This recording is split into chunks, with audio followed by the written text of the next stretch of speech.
आजचा special vlog आहे म्हसोबाची जत्रा. तर मी याआधी कधी ती पाहिलेली नाही, तर आणि त्याचं मटणही कधी खाल्लं नाही.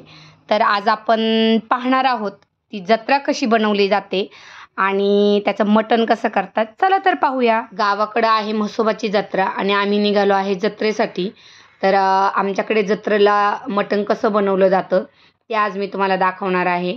तर आम्हाला बोलाई आहे, आम्हाला बोकड चालत नाही, त्याच्यामुळे इकडे मेंढी किंवा बालिंगा बोलतात याला, याचं मटण केलं जातं. तर हा जो आम्ही 17 किलो याचं मटण पडलं होतं. तर पाहूया आपण याची रेसिपी. तर अशा प्रकारे एकीकडे तात्याभाऊ आणि अशोक यांनी हे मटण कापायचे काम केले होते आणि एकीकडं आमची मसाल्याची तयारी चालू होती. तर त्यांनी असे व्यवस्थित पीस कापून दिले होते. त्यानंतर त्यांना माहीत होतं देवाला काय नैवेद्य लागतो, तेही पीस त्यांनी असे वेगळे बाजूला काढले होते. हे तात्याभाऊ आणि अशोक आणि सोबत आहे आमचे आप्पा. त्यांच्या चालल्यात छान गप्पा. आप्पांचा रुबाब खूप भारी असतो. तर आता आमची झाली इकडं मसाल्याची तयारी चालू. आम्ही छान आलं कापून घेतले, लसूण सोलून घेतला आहे, कोथिंबीर निवडून घेतली आहे. त्यानंतर आपण बाजरी भाजून त्या बाजरीचा असं एसूर केला आहे. या पावडरला एसूर बोललं जातं. त्यानंतर खोबरं लाल भाजून घेतले, तेही लसूण खोबरं बारीक करून घेतले. यासोबत आपण धने भाजून घेतलेत. त्यानंतर फोडणीसाठी हा कांदा उभा कापून घेतला आहे. जवळजवळ आम्ही अर्ध्या ते पाऊण घमेलं असं हा फोडणीसाठी कांदा कापलेला आहे, कारण मटण भरपूर आहे आणि आपल्याला अगदी छान पद्धतीने याचं कालवण बनवायचं आहे. तर अशी आमची सगळ्यांची घरातल्यांची तयारी चालू होती. जॉईंट फॅमिली आहे आणि भरपूर लोक आहेत घरामध्ये.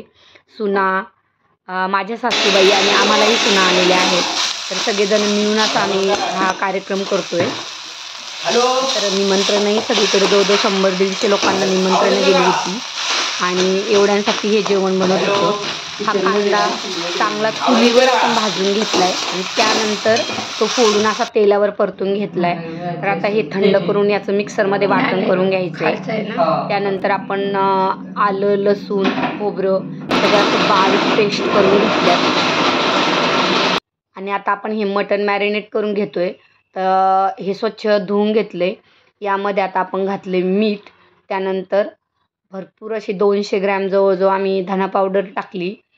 याचे आपण 2 भाग केलेले मटणाचे. हे अर्धं मटण आहे, कारण व्यवस्थित मिक्स व्हावं म्हणून आम्ही 2 वेळा मिक्स करणार आहोत. त्यानंतर आपण यामध्ये घातलेली आहे हळद पावडर, मीठ, हळद पावडर आणि धना पावडर अशी छान आम्ही याला मिक्स करून घेतली. हे चांगलं मिक्स झाल्यावर याच्यावर आपल्याला लसूण पेस्ट आणि आलं याची पेस्ट घालणार आहोत आणि हे थोड्या वेळ असं छान मुरवायला ठेवायचं आहे आपल्याला. तर हे मस्त असं मिक्सअप करून घेतले.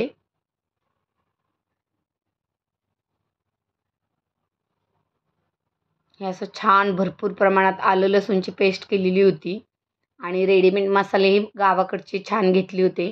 तर आपण काय काय मसाले घातलेले ते पण मी तुम्हाला दाखवणार आहे. जर तुम्हाला घरी जेवण बनवायचं एवढ्या लोकांचं, तर हे एकदम खूप टेस्टी असं हे मटण झालं होतं. तुम्ही या पद्धतीने करून पहा. जेव्हा आपल्याला जास्त लोकांचं करायचं असतं त्यावेळेस मसाले कसे काढलेले, यामध्ये आपण बाजरी भाजून घातलेली आहे.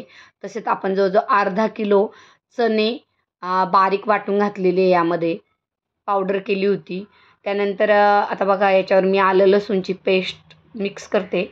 हे ऑलरेडी मॅरिनेट केले, पण थोडंसं अजून आम्हाला कमी वाटलं म्हणून आम्ही अजून घालून घेतले आणि हे छान मिक्स करून घेतलं.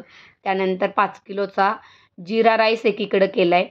छान जिरीची फोडणी करून पाणी उकळायला ठेवलं आहे आणि आता त्यामध्ये तांदूळ घालून हा पहिला आम्ही भात बाजूला करून ठेवणार आहे, कारण आम्हाला देवाला पहिला नैवेद्य द्यायचा आहे आणि त्यानंतरच माणसांना जेवायला सुरुवात करायची होती. त्यामुळे अशी एक एक तयारी चालू होती. तर चिकन चांगलं मॅरिनेट होऊपर्यंत आमचा भात शिजून होईल. सोबत मोठ्या जाऊबाई आहे.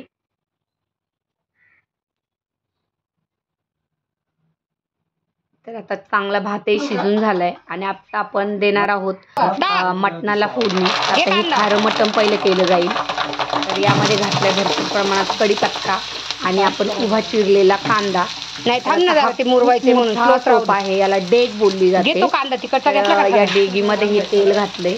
तेलाचं प्रमाण तरी पण हे जवळजवळ 1-2 किलो आहे. त्यामध्ये हा असा भरपूर कांदा घातलाय. खरं तर त्या मटणाला एवढी चरबी होती आणि त्या चरबीचं तेल सुटतं, त्यामुळे फोडणीलाही तेल आधी दुधाने घातले, कारण नंतर आपल्याला परत खारं शिजून झाल्यानंतर भाजी परत फोडणी करायची आहे, मसाले परत फोडणीला घालायचे, त्यामुळे परत त्यामध्ये तेल ओतलं जाणार आहे. त्यामुळे आता सध्या आम्ही 1 किलो त्यामध्ये तेल घालून घेतलं. छान आपण तमालपत्राची फोडणी दिली. तो पत्ता खायचा थोडासा आबडधोबड होता, थोडंसं जागा करून ते तेल करून आम्ही असं व्यवस्थित ते परतून घेतलं, कारण याला मोठे मोठे तेल अनेक कार्यक्रमाला वापरले जातात. आम्ही हे भाड्याने आणले होते. तर आता छान आपल्याला कांदा परतून घ्यायचा आहे पहिला. तर खरं तर आम्ही एक गावातले आचारी आहे, त्यांना फोडणीसाठी बोलवलं होतं, पण ते व्यस्त होते, म्हणून आम्हीच हे सगळं चालू केलं. आणि नंतर त्यांना फक्त बोललो की थोडंसं फोडणीसाठी या म्हणून. तर तोपर्यंत आम्ही मस्त असे हे मसाले बिसाले करून खारे मटण आम्ही शिजून घेणार होतो, म्हणजे त्यांच्या वेळेची बचत होईल. आता कांदा परतून झाल्याच्या नंतर यामध्ये आपण लसूण आणि आलं पेस्ट घालून घेतली आहे.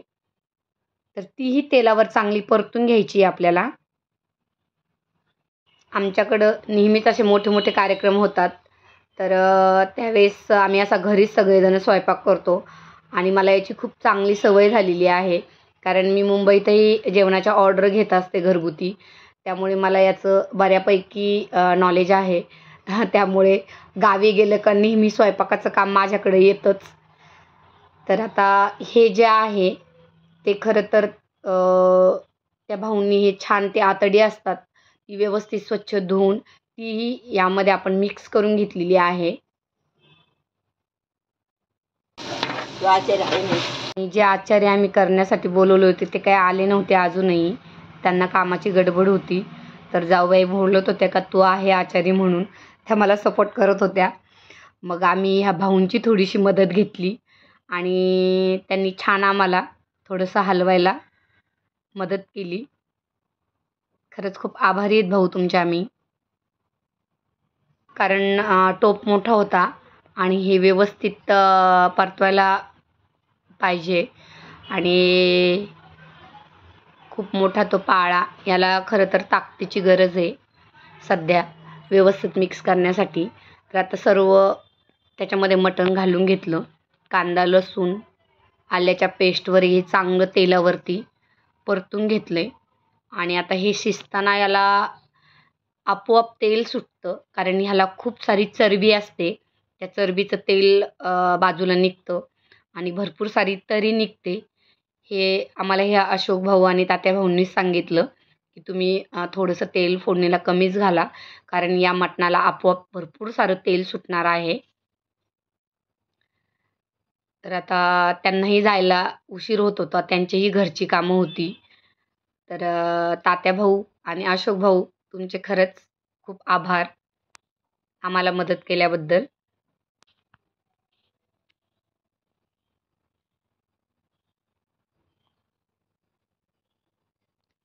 तर आता ते भाऊ निघून गेले आणि आता वेळ होती आमची.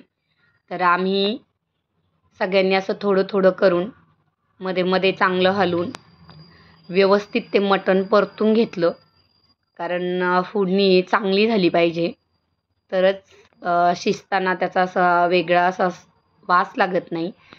तेलावर तुम्ही जितकं चांगलं मटण किंवा चिकन आपण परतून घेतो तेवढं ते चवीला चांगलं होतं. तर आता सोबत मोठ्या जाऊबाई आणि सुनबाई होती, तर आम्ही सगळ्यांनी मिळून असं थोडं थोडं करून हलवलं, म्हणजे कोणाचे एकीचे हात दुखणार नाही.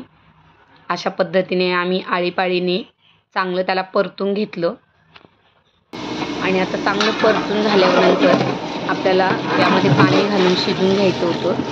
तर हे 17 किलो मटण आहे, तर यामध्ये आम्ही शिजवताना जवळजवळ 3 बादल्या पाणी ओतलं आणि याचा आपल्याला खारा रस्सा करून घ्यायचा होता आणि हाच रस्सा आपण फोडणी करून टेस्टसाठी वापरणार होतो. थोडी उकळी येऊन द्यायची का आधी? आता चांगलं आपल्याला हे खारं शिजून घ्यायचंय. याला चांगली उकळी येऊ द्यायची आहे. थोडंसं मधून मधून आम्ही हलवलं. एकमेकींचा विचार घेऊन चांगलं हे जेवण आमचं चालू होतं. कारण मोठ्या प्रमाणात लोक येणार होते आणि जेवण आपल्याला खूप टेस्टी बनवायचं होतं. तर आता कालवणालाही चांगली उकळी आलेली आहे.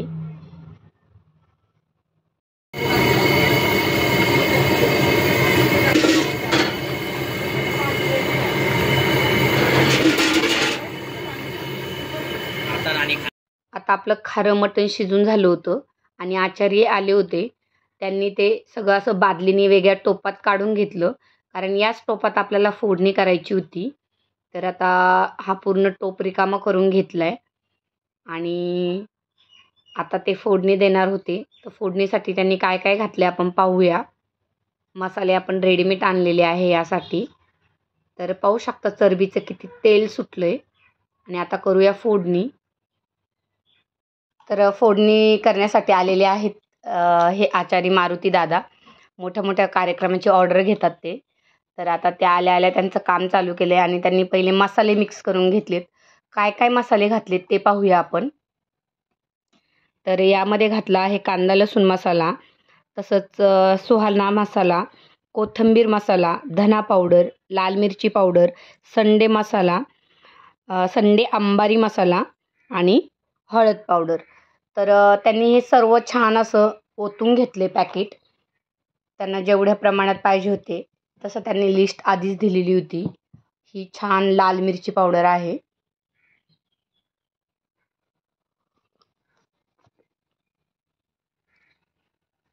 आणि आता आपण सगळे मसाले असे एका मोठ्या वाडग्यामध्ये ओतून ते मिक्स करून घेतले आणि आता करणार आहोत फोडणी.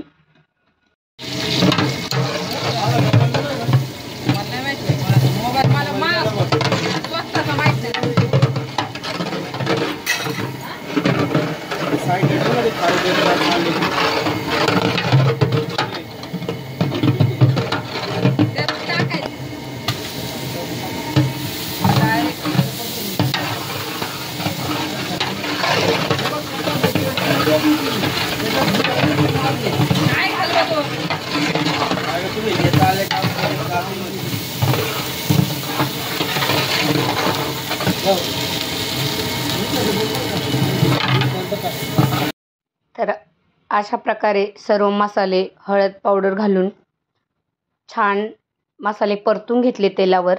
त्यानंतर बाजरीचा एसूर जो आपण बारीक करून ठेवला होता ती पावडर घालून घेतली. यामुळे कालवणाला घट्टपणा येतो, कारण हे जास्त लोकांसाठी बनवायचं असतं. त्यानंतर ही जी पावडर आहे ते आपण अर्धा किलो चणे बारीक करून घेतलेले आहे, जे भाजलेले चणे असतात ते. तर तीही पावडर आपण घालून घेतली. या मसाल्यामध्ये एक मारुती भाऊंचा सिक्रेट मसाला गरम मसाला तोही घालून घेतलेला आहे. आणि चांगले मसाले परतून झाल्यावर वरून आपण घालून घेतलं आहे खारं मटण. तर आता थोडंसं पाणी घालून पहिलं व्यवस्थित मसाले जळू नये याची काळजी घ्या. आणि आता आपल्याला ते चांगलं परतून घ्यायचं आहे. आणि अशा प्रकारे आता आपण त्याच्यामध्ये अर्धं जे खारं मटण होतं ते घालून घेतलं आहे. आणि काही प्रमाणात एक टोप आपण असंच भरून ठेवलेलं आहे. ते जसं जसं यामधील मटण कमी होतं तसं तसं याच्यामध्ये ते वाढवलं जातं, कारण जत्रेत कोणाला कमी पडू नये हा त्यामागचा उद्देश असतो.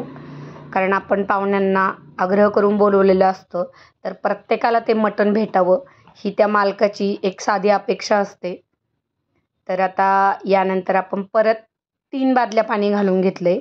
आणि आधीचं आपण खारं शिजवताना 3 बादल्या घातलं होतं. असं टोटल आपण 6 बादल्या पाणी यामध्ये घातले. आणि यामध्ये 150 लोक जेवणार होते. यावर छान फ्रेश ताजी कोथिंबीर घालून घेतलेली आहे.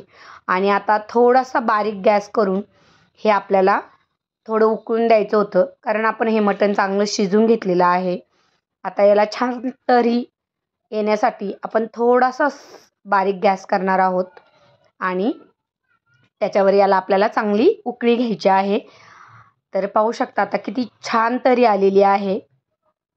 तर आपलं हे असं 150 लोकांचं हे मटण तयार झालेलं आहे. तर आता एकीकडे आम्हाला भाकरी, देवाचा नैवेद्य आणि देवाचा नैवेद्य दिल्यानंतरच या जेवणाला सुरुवात होणार होती. आणि आता हे मटणही आमचं इकडं तयार झालेलं आहे. तर एकीकडं देवासाठी आम्ही वेगळं फोडणी घातलं, कारण त्याचे एक विशिष्ट असे पीस त्या देवाला नैवेद्य म्हणून देण्यात येतात. तर ते त्या भाऊंनी आम्हाला बाजूला काढून दिले होते, म्हणून ते आम्हाला ह्या सगळ्या मोठ्या मटणामध्ये भेटणार नाही, म्हणून आम्ही त्या छोट्या कुकरमध्ये शिजवून घेतले, जेणेकरून देवाला परिपक्व असा तो नैवेद्य जाईल. एकीकडं या माझ्या दोन्ही जाऊबाई आहे, तर यांच्या भाकरी चालू होत्या.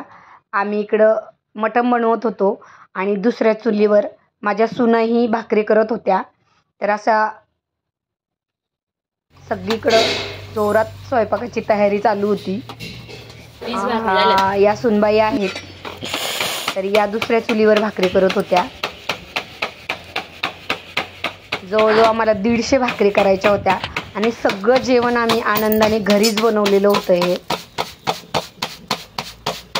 आणि चुलीवरचं जेवण होतं, त्यामुळे ते टेस्टी तर होणारच होतं.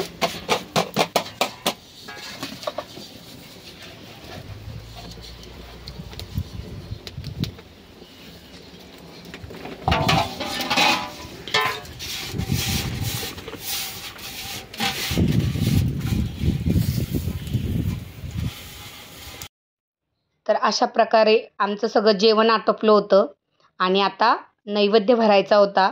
तर नैवेद्यामध्ये ते सगळे जे पीस असतात ते पूर्ण देवाला नैवेद्य गेला पाहिजे, त्याप्रमाणे 2 नैवेद्य भरण्यात आले.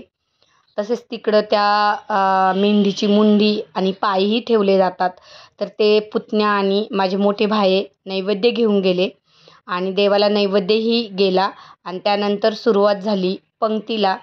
मस्त लिंबू कांदा चुलीवरच्या भाकरी आणि लाल तर्रीचं मटण. तर खूप सगळे आनंदाने जेवले. तर कशी वाटली ही आमची गावची जत्रा. खूप सारे पाहुणे, अगदी रात्री 12पर्यंत जेवण चालू होतं. दुपारपासून आमची ही जत्रा चालू झाली होती आणि खूप छान असे हे एन्जॉय केलं. तर तुम्हाला कशी वाटली नक्की कमेंट करून सांगा आणि सबस्क्राईब करा.